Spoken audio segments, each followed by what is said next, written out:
नमस्कार. 12th maths made easy या चॅनलमध्ये परत एकदा आपले सहर्ष स्वागत. आज आपण इंटिग्रेशन या चॅप्टरमधल्या सबस्टिट्यूशन मेथड या संदर्भात बघणार आहोत. आता ही मेथड म्हणजे कशी वापरायची ह्याच्याबद्दल माहिती घेणार आहोत आणि त्यासाठी त्याच चॅप्टरमधला एक्झरसाइज 3.2 मधली काही सम बनवणार आहोत. ॲक्च्युली सबस्टिट्यूशन मेथड ही आपण 9वी-10वीपासूनच वापरलेली आहे. 9वीमध्ये किंवा 10वीमध्ये linear equations in 2 variables solve करण्यासाठी तुम्ही ह्या मेथडचा वापर केला होता. त्याला फक्त त्यावेळी सबस्टिट्यूशन मेथड असं नाव दिलेलं नव्हतं. उदाहरणार्थ त्यावेळेस असा एखादा एक्झाम्पल तुम्ही सॉल्व केला असेल, 1/x plus 2/y is equal to 7 and 2/x plus 3/y is equal to 12. Then find x and y. त्यावेळेस काय केलं होतं तुम्ही? 1/x साठी a वापरला होतात, 1/y साठी b वापरलात आणि दोन्ही लिनियर इक्वेशन्स x आणि y च्या ऐवजी a आणि b मध्ये तयार केलीत. a आणि b च्या व्हॅल्यू शोधल्यात आणि a आणि b च्या जागी परत 1/x आणि 1/y वापरून x आणि y ची व्हॅल्यू शोधून काढली. ॲक्च्युली ही प्रोसेस जी आहे ह्याला सबस्टिट्यूट मेथड असं म्हणतात. एखाद्या गोष्टीसाठी दुसरी एखादी गोष्ट वापरणे. वर्ड प्रॉब्लेम सॉल्व करताना सुद्धा आपण मॅट्रिक्स या चॅप्टरमध्ये आपण बघितलं बघा. Cost of 3 dozen pens, 2 dozen pencils and 1 dozen eraser is equal to 72. त्यावेळेस आपण 1 डझन पेनच्या कॉस्टसाठी आपण एक्स वापरला होता, 1 डझन पेन्सिलच्या कॉस्टसाठी आपण वाय वापरला होता आणि 1 डझन इरेझरच्या कॉस्टसाठी आपण झेड वापरला होता. जे सबस्टिट्यूट करतो म्हणजे नक्की काय करतो, तो एखाद्या पर्टिक्युलर क्वांटिटीसाठी एखादी क्वांटिटी किंवा एखादा कॅरेक्टर आपण यूज करतो की जेणेकरून आहे ती गोष्ट सिम्प्लिफाय होईल. हा त्या मेन सबस्टिट्यूशन मेथडचा उपयोग किंवा वापर. आता आपण ही सबस्टिट्यूशन मेथड कशी वापरतात हे एक्झाम्पल सगळंच बघूया. बघा आता त्याने काय एक्झाम्पल दिलं आहे. एक्झरसाइज 3.2 मधलं थर्ड एक्झाम्पल, क्वेश्चन नंबर 1 मधला third example. Integration of 1 + x total divide by x into sine of x plus log x dx. आता सबस्टिट्यूशन मेथड वापरताना एक कायम लक्षात तुमच्या यायला पाहिजे की कुठल्या गोष्टीसाठी सबस्टिट्यूट करायचं हे ओळखता यायला पाहिजे. आता ह्याच्यामध्ये नुसता x हा प्रॉब्लेमॅटिक पार्ट नाही आहे, 1 + x हा सुद्धा प्रॉब्लेमॅटिक नाही आहे, साइन नुसता फंक्शन आहे तेही प्रॉब्लेमॅटिक नाही आहे. तर प्रॉब्लेमॅटिक पार्ट जो आहे तो हाच पार्ट प्रॉब्लेमॅटिक आहे. साइनचा अँगल आहे तो नुसता x नसून x प्लस लॉग x आहे. आता हा प्रॉब्लेमॅटिक पार्ट जो आहे हा आयडेंटिफाय आपण केला. आता ह्या आयडेंटिफाय केलेल्या पार्टला आपण काय करणार आहोत ते बघा. हा जो x प्लस लॉग x आहे, या x प्लस लॉग xसाठी आपण तात्पुरतं t हे कॅरेक्टर वापरलं. x plus log x is equal to t. आता दोन्ही साईडचं डेरिव्हेटिव्ह घ्यायचं आहे विथ रिस्पेक्ट टू x. आता परत मी क्लिअर करतो, इंटिग्रेशनच्या चॅप्टरमध्ये सुद्धा तुम्हाला डेरिव्हेटिव्स वापरावे लागतात. डेरिव्हेटिव्हमध्ये इंटिग्रेशन नाही वापरलेलं, पण इंटिग्रेशनमध्ये डेरिव्हेटिव्ह 70 to 80% लागतं. सबस्टिट्यूशन मेथड त्याशिवाय जातच नाही पुढे. Okay, differentiate both sides with respect to x. बघा, एक्सचं डेरिव्हेटिव्ह 1, लॉग एक्सचं डेरिव्हेटिव्ह 1/x, टीचं derivative with respect to x dt/dx. जसं वायचं derivative with respect to x dy/dx, तसं इथे टीचं डेरिव्हेटिव्ह dt/dx. ओके, आता हा जो dx आहे हा अपोजिट साईडला शिफ्ट केला आणि हे सिम्प्लिफाय केलं. हा ब्रॅकेट जो आहे हा सिम्प्लिफाय केला ब्रॅकेट, तर काय होईल, x into 1 plus x into 1 व x plus 1 that is x plus 1/x. हा dx इकडनं इकडे आला, dx is equal to dt. आता ह्याच्यातनं एक तुमच्या लक्षात आलं असेल की एक गोष्ट सिम्प्लिफाय झाली, एका दगडात दोन पक्षी झाले. बघा दिलेल्या सबमध्ये हा जो काय 1 + x आणि डिनॉमिनेटरमधला x आणि हा त्यातला शेजारी dx ही सगळी क्वांटिटी म्हणजे आता आपल्या दृष्टीने काय झाली dt झाली. ही सगळी क्वांटिटी म्हणजे काय झाली आपल्या दृष्टीने dt झाली. साईन फंक्शन तसंच फक्त पुढचा अँगल x प्लस लॉग एक्सच्या जागी आपण t वापरला आहे. म्हणजे हे पूर्ण इंटिग्रेशन आता सिम्पल कसं झालं बघा इंटिग्रेशन ऑफ dt अपॉन किंवा 1/sin t dt 1/sin t dt 1/sin म्हणजे काय कोसेक. म्हणजे पूर्ण जे सम होतं ते कॉम्प्लिकेटेड फॉर्ममधनं एकदम सिम्पल फॉर्ममध्ये आलं कोसेकचं इंटिग्रेशन. आता इंटिग्रेशनचे सगळे फॉर्म्युले तुम्हाला पाठ असायलाच पाहिजे जसं डेरिव्हेटिव्ह तसंच कोसेकचं integration log of mod of cosec minus cot. इथं अँगल आहे टी त्यामुळे दोन्हीकडे टी येईल.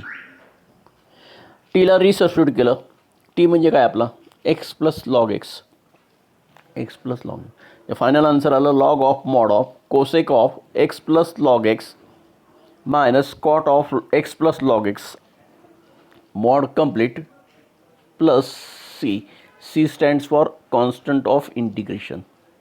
प्रत्येक इंटिग्रेशनच्या आन्सरमध्ये इनडेफिनेट इंटिग्रेशनच्या आन्सरमध्ये सगळ्यात शेवटी प्लस सी लिहायला विसरायचं नाही.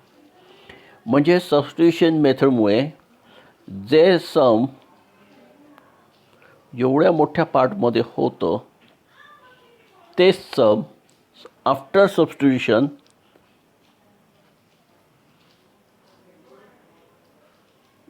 एवढं झालं. त्या प्रॉपर सबस्टिट्यूट केलं एखादी गोष्ट तर तुमची गोष्ट सिम्पल होत जाते. आता इंटिग्रेशन असो डेरिव्हेटिव्हमध्ये पण आपण सबस्टिट्यूशन वापरलं खूप ठिकाणी इंटिग्रेशन आणि पुढचा जो डिफरन्शियल इक्वेशन म्हणून एक चॅप्टर आहे या तिन्ही चॅप्टरमध्ये सबस्टिट्यूशन मेथडला खूप महत्त्व आहे. बोर्डातले जवळपास इंटिग्रेशन आणि डेरिव्हेटिव्ह आणि डिफरन्शियल इक्वेशनमधली जवळपास 30% सम्स किंवा 40% सम्स ही सबस्टिट्यूशन मेथडवरती बेस असतात. तर जास्तीत जास्त सबस्टिट्यूशन मेथडचं तुम्हाला प्रॅक्टिस अपेक्षित आहे. तुम्हाला ओळखता यायला पाहिजे प्रॉब्लेमॅटिक फंक्शन काय आणि त्याचा डेरिव्हेटिव्ह घेतल्यानंतर क्वेश्चनमध्ये अवेलेबल असलेला फंक्शन तयार मिळते का ह्या दोन गोष्टी तुमच्या लक्षात आल्या तर इथे तुमचं खूपशा गोष्टी क्लिअर होतील.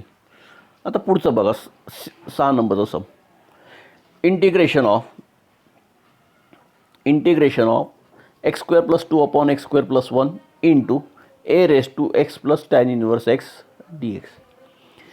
x² + 2 अपॉन x² + 1 काहीच प्रॉब्लेम नाही सिम्पल केस आहे. इथे a⁻x असतं तर हे काहीच प्रॉब्लेम नव्हता पण इथे a⁻ काय आहे नीट बघा. इथे a⁻x + tan इनवर्स x आहे. नुसतं a⁻x असतं तर काहीच प्रॉब्लेम नव्हता आपल्याला a⁻x इंटिग्रेशन माहिती आहे a⁻x अपॉन लॉग a पण इथे a⁻x + tan इनवर्स म्हणजे a ची power x + tan inverse x आहे. ओके बरं x प्लस नंबर असता तरी प्रॉब्लेम नसता. इथे अजून प्रॉब्लेम झाला आहे tan इनवर्स फंक्शन आहे म्हणजे प्रॉब्लेमॅटिक पार्ट हा आपल्या दृष्टीने हा आहे x + tan इनवर्स x हे आयडेंटिफाय करता येणं आवश्यक आहे. आता हे एकदा आयडेंटिफाय झाल्यानंतर प्रॉब्लेम कसा सॉल्व्ह होणार ते बघा. आपण आता या प्रॉब्लेमॅटिक पार्टलाच जसं डॉक्टर लोक काय करतात जो पार्ट पेशंटचा शरीराचा जो पार्ट दुखरा आहे त्याच्यावरती इलेस करतात. आपल्या क्वेश्चनमध्ये प्रॉब्लेमॅटिक पार्ट जो आहे तो काय आहे x + tan इनवर्स x त्याला स्टीम म्हणून टाकला आपण. आता मग सारखं दोन्ही साईडचं differentiation with respect to x घेतलं तर आता डिफरन्शिएशन काय होईल बघा. डिफरन्शिएशन काय होईल एक्सचं डेरिव्हेटिव्ह 1 tan इनवर्स एक्सचं डेरिव्हेटिव्ह 1/1 + x². टीचं डेरिव्हेटिव्ह dt/dx. हा पार्ट मी सिम्प्लिफाय केला 1 + x² into 1 that is 1 + x² + 1 divide by 1 + x² तसाच is equal to dt/dx. x² + 2 झाला हा अपॉन 1 + x² हा dx इकडे गेला तर काय होईल इथे x² + 2 upon x² + 1 dx is equal to dt. म्हणजे मूळ सम जे आहे म्हणजे थोडक्यात या सगळ्यासाठी एकच शब्द पूर्ण आहे पुरेसा आहे डी टी. आता आपलं मूळ सम जे आहे त्यामध्ये आता हे बघू आपण, ही सिच्युएशन आहे का बघा. X square plus 2 upon x square plus 1 आहे, शेजारी इंटू डी एक्स आहे. या सगळ्यासाठी डी टी झाला. हा दोन्ही पार्ट जो आहे हा काय झाला आपल्या दृष्टीने डी टी तयार झाला. आणि हा जो पार्ट आहे तो टी आहे. जे पूर्ण सम जे आहे ते integration of A raise to T D T झालं. म्हणजे जो अवघड पार्ट होता तो सिम्पल झाला. आता काय झालं, integration a raise to T D t. A raise to टीचं integration a raise to t upon log a plus c. टीला रिसबस्टिट्यूट केलं. टी म्हणजे काय, x plus tan inverse x. म्हणजे आन्सर आलं a raise to x plus tan inverse x divide by log a plus c. The substitution method is the simplest method, very easy to understand and operate. तर ह्याच्यावरती जास्तीत जास्त focus करा. आता पुढचं sum बघा. इंटिग्रेशन 9वा sum. Integration of 1 upon 4x plus 5x raise to 11 dx.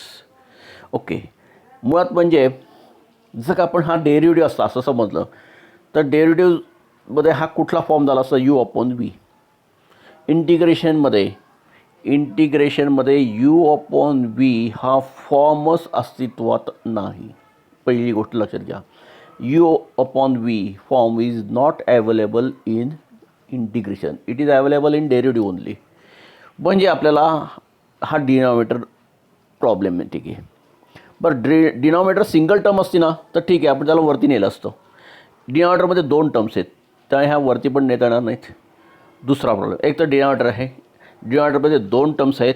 अजून एक महत्त्वाचा प्रॉब्लेम, या 2 टर्मपैकी एका टर्मचा पॉवर जे का 11 आहे, हेवी पॉवर आहे. एक तर डिनॉमिनेटर त्यातनं हेवी पॉवरवाला, बरोबर. म्हणजे थोडक्यात त्याला व्यवहारातलं उदाहरण द्यायचं झालं, एक तर पायात बूट घातलेत रेसमध्ये, पण ते बूट जे आहेत हे रेससाठी वापरणारे बूट नसून मिलिटरीच्या वेळेस जे सोल्जर घालतात ना तसे हेवी बूट आहेत. तर पळणार कसा तो पर्सन, बरोबर. पायामध्ये हेवी बूट घालून ठेवलेत. आता याला लाईट केल्याशिवाय पर्याय नाही. मग आता काय ही प्रोसिजर मात्र व्यवस्थित समजा. अशा प्रकारचं सिम्पल दिसणारं सम कसं कॉम्प्लिकेटेड होत जातं ते तुमच्या लक्षात येईल. तर हा एक्स रेस टू 11 जो आहे तो कॉमन घेतला या 2 टर्ममधनं बाहेर. कॉमन घेतो म्हणजे काय, ती कॉमन असलेली गोष्ट ब्रॅकेटच्या बाहेर घेतो आणि त्या दोन्ही टर्म्सला किंवा जे काय टर्म ब्रॅकेटमध्ये शिल्लक राहते त्या प्रत्येक टर्मला तेवढ्या क्वांटिटी डिवाईड करतो. दोन्ही टर्मला एक्स रेस टू 11ने डिवाईड केलं. सिम्प्लिफाय केलं. X upon x raise to 11 laws of indices. Same base असताना डिव्हिजन करताना इंडायसेसची काय करतो आपण, सबट्रॅक्शन. ओके, घातांकांचा नियम. इथे X 4 upon x raise to 10 हा एक्स रेस टू 11 इथला एक्स रेस टू 11 केला, फक्त 5 शिल्लक राहिला. ओके, आता महत्त्वाचा पार्ट बघा. मगाशी म्हटल्याप्रमाणे एक तर डिनॉमिनेटर नको आहे आपल्याला. डिनॉमिनेटर आहे, डिनॉमिनेटरमध्ये एक हेवी पॉवरवाला आहे. ओके, आणि त्या डिनॉमिनेटरमध्ये अजून एक डिनॉमिनेटर आहे त्याची पण पॉवर हेवी आहे.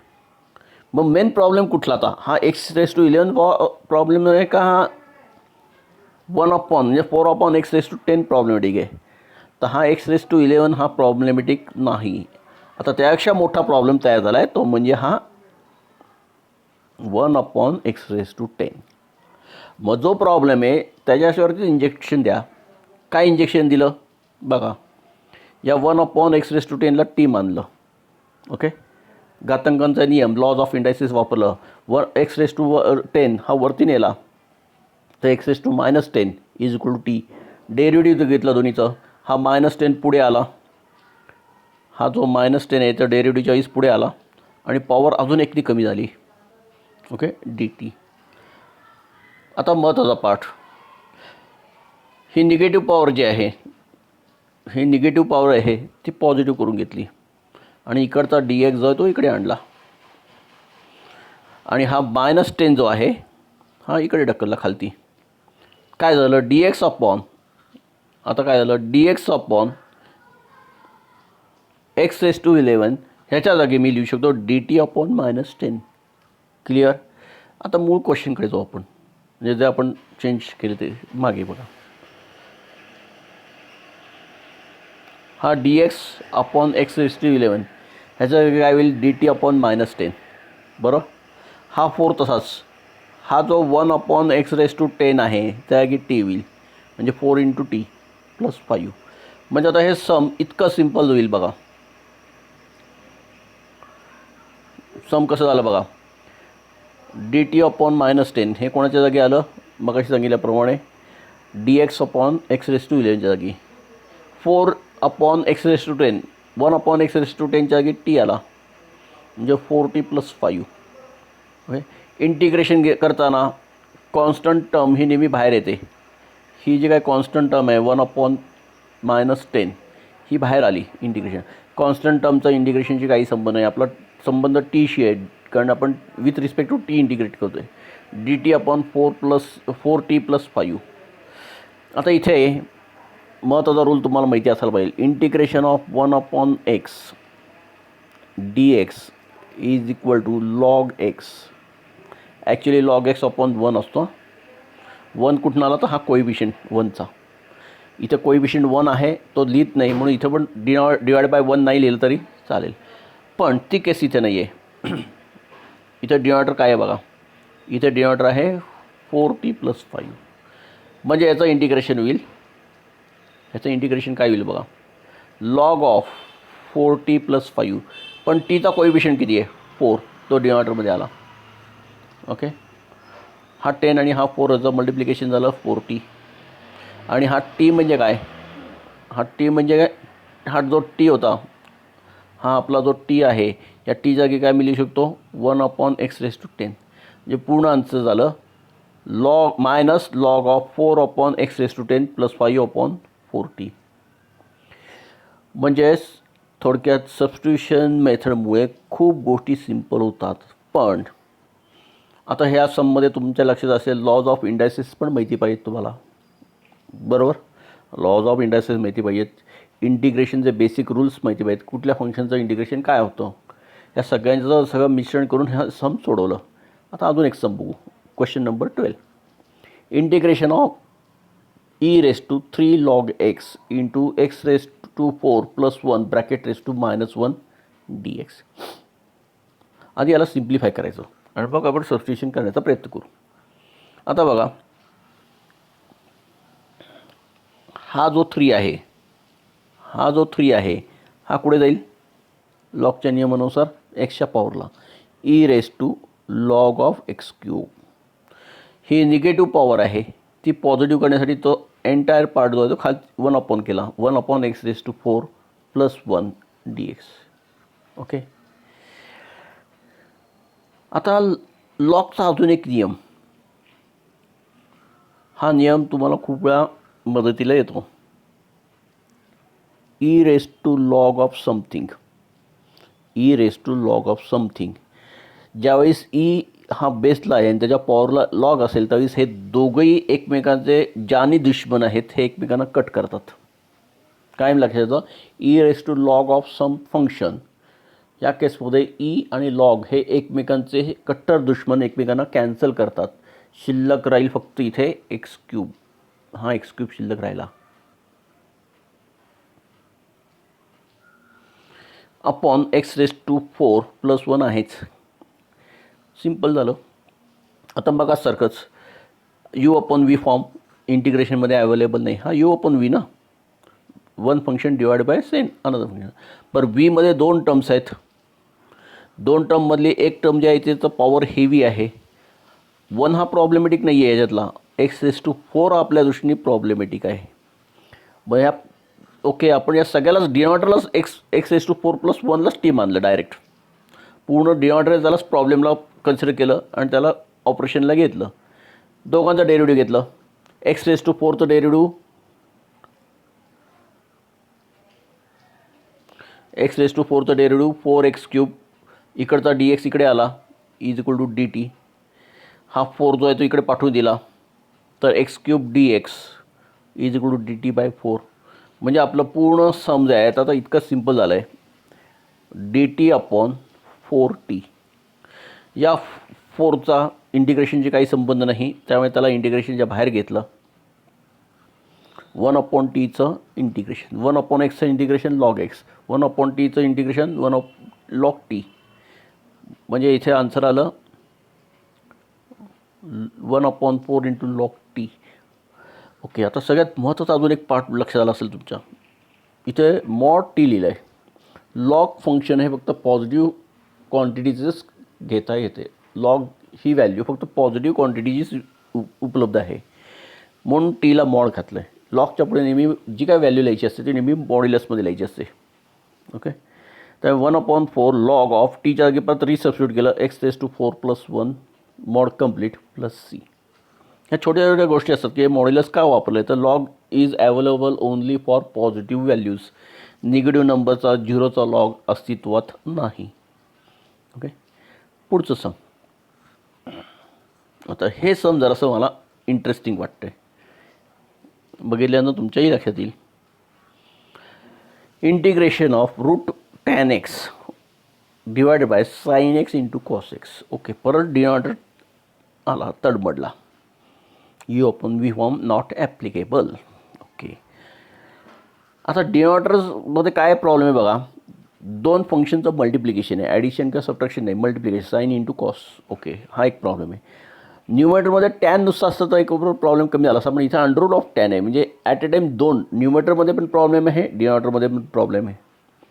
आता ह्या स्पेसिफिक समसाठी सांगतो की लॉजिकच वापरावं लागेल इथे तुम्हाला असं, आणि हे प्रॅक्टिसने तुम्हाला हळू कळायला लागेल. बघा काय केलं आहे मी, divide both numerator and denominator, n and डीचा अर्थ numerator and denominator by cos²x. आता त्यामुळे झालं काय सिम्प्लिफिकेशन ते बघा. √10x upon cos² divided by sin x into cos x upon cos². आता ह्यातला एक cos x आणि इथला एक cos x निघून जाईल, म्हणजे sin upon cos 10. √10x upon cos²x, 1/cos² म्हणजे काय sec². म्हणजे पुढच्या स्टेपला सिम्प्लिफिकेशन कसं झालं बघा. √10x into sec²x dx upon 10x. Okay, आता लक्षात आलं असेल तुमच्या डिनॉमिनेटरमध्ये एकच पार्ट राहिला, एकच टर्म शिल्लक राहिली, tan x. वरती दोन असो, वरती किती असो, न्यूमरेटरमध्ये किती टर्म्स असो, किती पार्ट्स असो, एवढा प्रॉब्लेम येत नाही. डिनॉमिनेटर आपल्याला नेहमी खालती खेचतो. ओके, आता या tan xला डायरेक्ट मी सबस्टिट्यूट करून टाकलं. tan xला टी मानलं तर टॅनचा derivative sec²x dx is equal to dt झालं. म्हणजे हे पूर्ण सम जे आहे, म्हणजे बघा हा sec²x dx याच्या जागी dt आला, या tan x साठी t आला, आणि √10x साठी √t आला. बरं,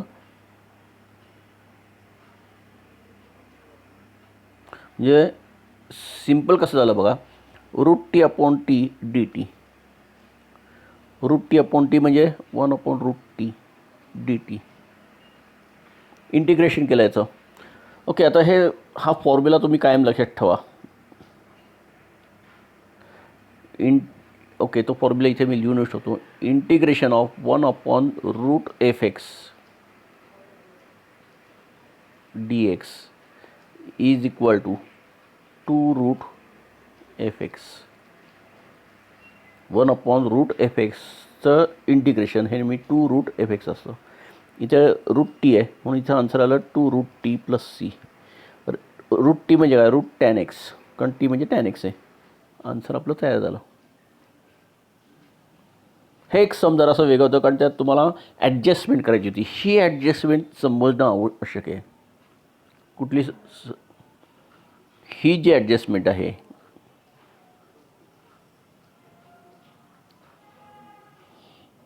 ही समजली की सम सॉल्व होईल. त्यामुळे सिम्प्लिफिकेशन, अशा ॲडजस्टमेंट हळूहळू तुमच्यावर प्रॅक्टिसचे तयार होतील. खूपशा एक्झरसाईजमध्ये तुम्हाला अशा प्रकारचे ॲडजस्टमेंट करायचे आहेत. डेफिनेट इंटिग्रलमध्ये खूप वेळा आपल्याला ॲडजस्टमेंट करावे लागतात. ओके, पुढचं question number 15. Integration of 2 sin x into cos x upon 3 cos² x + 4 sin² x dx. आता याच्यामध्ये परत प्रॉब्लेम कुठला आला, डिनॉमिनेटर आहे, डिनॉमिनेटरमध्ये 2 टर्म्स आहेत, दोन्ही टर्म्स ट्रिग्नॉमेट्रिक फंक्शनमध्ये, दोन्ही टर्मचा पॉवर 2 आहे. प्रॉब्लेममध्ये प्रॉब्लेमच तयार झालेत. ओके, म्हणजे ऑपरेशन कॉम्प्लिकेटेड आहे. ओके, जेवढं सम मॅथ्समधला एक रूल कायम लक्षात ठेवा, जेवढं सम कॉम्प्लिकेटेड दिसतं तेवढं ते सॉल्व करताना सिम्पल असतं, जेवढं सम सिम्पल दिसतं तेवढं सॉल्व करताना ते कॉम्प्लिकेटेड होतं. ओके, लगेच बघू आपण इथे. आता इथे डिनॉमिनेटरमध्ये एका ठिकाणी कॉस स्क्वेअर एक्स आहे आणि एका ठिकाणी साइन स्क्वेअर एक्स आहे. ओके, मी सगळ्याला साइन स्क्वेअरमध्ये कन्वर्ट केलं. हे साइन स्क्वेअर तसं ठेवलं, हा कॉस स्क्वेअर जो होता तो 1 - साइन स्क्वेअर केला. त्यामुळे झालं काय, सिम्प्लिफिकेशन काय झालं, तर माझा डिनॉमिनेटर्समध्ये फक्त 2च टर्म राहिल्या आणि त्या 2 टर्ममधली एक टर्म ट्रिग्नॉमेट्रिक आणि एक टर्म कॉन्स्टंट नंबर, म्हणजे सिम्पल झाला, डिनॉमिनेटर सिम्पल झाला. ओके, डिनॉमिनेटर काय झाला बघा, numerator 2 sin x × cos x dx ला हात लावलेला नाही, कारण कधीही न्यूमरेटर हा प्रॉब्लेमॅटिक नसतो. प्रॉब्लेमॅटिक 90% डिनॉमिनेटर असतो. जे मगाशी ओरिजिनल सममध्ये जो आपला denominator 3 cos square x plus 4 sin square x होता, तो आता कॉस स्क्वेअरला साइन स्क्वेअरमध्ये कन्वर्ट केल्यामुळे फक्त 3 sin स्क्वेअर एक्स राहिला. आता ह्याला 3 प्रॉब्लेमॅटिक नाही आहे. प्रॉब्लेमॅटिक पार्ट कुठला आहे, तर माझ्या दृष्टीने प्रॉब्लेमॅटिक पार्ट आहे साइन स्क्वेअर एक्स, तोच डिनॉमिनेटरमध्ये आहे, म्हणून हा माझ्या दृष्टीने प्रॉब्लेम आहे. मग आता या साइन स्क्वेअर एक्सलाच मी डायरेक्ट टी मानलं. या साइन स्क्वेअर एक्सलाच टी मानलं तर काय येईल माझं डेरिव्हेटिव्ह नेहमी पहिल्यांदा पॉवर जाईल, पॉवर पुढे आली 2 sin x आणि साईनचा डेरिव्हेटिव्ह कॉस, तिकडचा डी एक्स इकडे आला तर हा डी टी झाला. ओके, म्हणजे साइन स्क्वेअर एक्सला टी मानलं तर दोन्हीकडचं डेरिव्हेटिव्ह गेलं तर 2 sin x D cos X D X is equal to T. म्हणजे सममधलं हा जो काय पूर्ण न्यूमरेटर होता हा रिप्लेस झाला फक्त डी टीने. म्हणजे पूर्ण सम टीच्या भाषेत काय झालं आहे बघा, D T upon 3 + T. Okay, 1 टीचं डेरिव्हेटिव्ह इंटिग्रेशन लॉग टी, 1/3 + टीचं सुद्धा इंटिग्रेशन लॉग ऑफ 3 + टी वापरलं इथे. आणि टीला रिसबस्टिट्यूट केलं. टी म्हणजे काय आपला साइन स्क्वेअर एक्स, म्हणजे आपलं फायनल आन्सर आलं log of mod of 3 + sine square X mod complete plus C. तर ह्याच्यामध्ये तुमच्या लक्षात आलं असेल की ह्या सबस्टिट्यूशन मेथडमुळे इंटिग्रेशनमधले खूपशी सम्स फार सिम्पल होतात. हां, फक्त कुठल्या गोष्टीसाठी सबस्टिट्यूट करायचं हे लक्षात यायला पाहिजे. पहिली गोष्ट त्याला आपण म्हणतो प्रॉपर सबस्टिट्यूशन. जनरली डिनॉमिनेटरमधला पार्ट जो आहे त्याच्यासाठी सबस्टिट्यूट करतो, तो असा सबस्टिट्यूट करतो की वरचा जो डी एक्स आहे, डी एक्सच्या शेजारच्या ज्या टर्म्स आहेत तो आणि डी एक्स ह्याचा सगळ्याच्या जागी एक कुठली तरी दुसरी गोष्ट येऊन बसेल डी टीच्या स्वरूपातली, अशा प्रकारे सबस्टिट्यूशन करतो की जेणेकरून ते सम एकदम सिम्पल होईल. ओके, आणि हे प्रॅक्टिसने तुम्हाला हळूहळू कळायला लागेल, सम वगैरे लक्षात जाईल की कुठल्या भागाला सबस्टिट्यूट करायचं आहे. ओके, जसं डॉक्टर जर का चांगला प्रॅक्टिस केलेला असेल तर समोर पेशंट आला की त्याला कळतं की याला काहीतरी कुठे काय प्रॉब्लेम आहे, किंवा त्याच्या नुसतं एकूण हावभावावरून लगेच कळतं की हा पेशंटचा प्रॉब्लेम काय आहे. तसं प्रॅक्टिस केलं तर तुम्हाला पण या सममध्ये कळू शकेल की कुठे सबस्टिट्यूशन करायचं आहे की जेणेकरून सम सिम्पल होईल. तर खूपशी सम्स आहेत या एक्झरसाईजमध्ये किंवा या एंटायर चॅप्टरमध्ये तुम्हाला दिसतील की सबस्टिट्यूशन मेथडने सॉल्व केले जातात. आता काही सबस्टिट्यूशन मेथड प्लस अजून कुठल्या मेथड्स असं कॉम्बिनेशन म्हणून वापरावं लागतं, पण ह्या एक्झरसाईजमध्ये फक्त सबस्टिट्यूशन आहे. तर एक्झरसाईजमध्ये जास्तीत जास्त सम सॉल्व करा, कारण प्रॅक्टिसमुळे तुमचं सबस्टिट्यूशन मेथड परफेक्ट होईल. एकदा सबस्टिट्यूशन मेथड डायजेस्ट झाली तर पुढच्या खूपशा मेथड्स खूप सोप्या जातील, कारण त्या सबस्टिट्यूशनच्याच लेवलला आलेल्या आहेत. ओके, तर जास्तीत जास्त सम सोडवण्याचं प्रॅक्टिस करा आणि काही प्रॉब्लेम आला तर लगेच व्हॉट्सअपवरती कॉन्टॅक्ट करा. तर आजच्या दिवस आपण इथेच थांबूया, बाकीची सम आपण पुढच्या लेक्चरला बघू. Okay, thank you.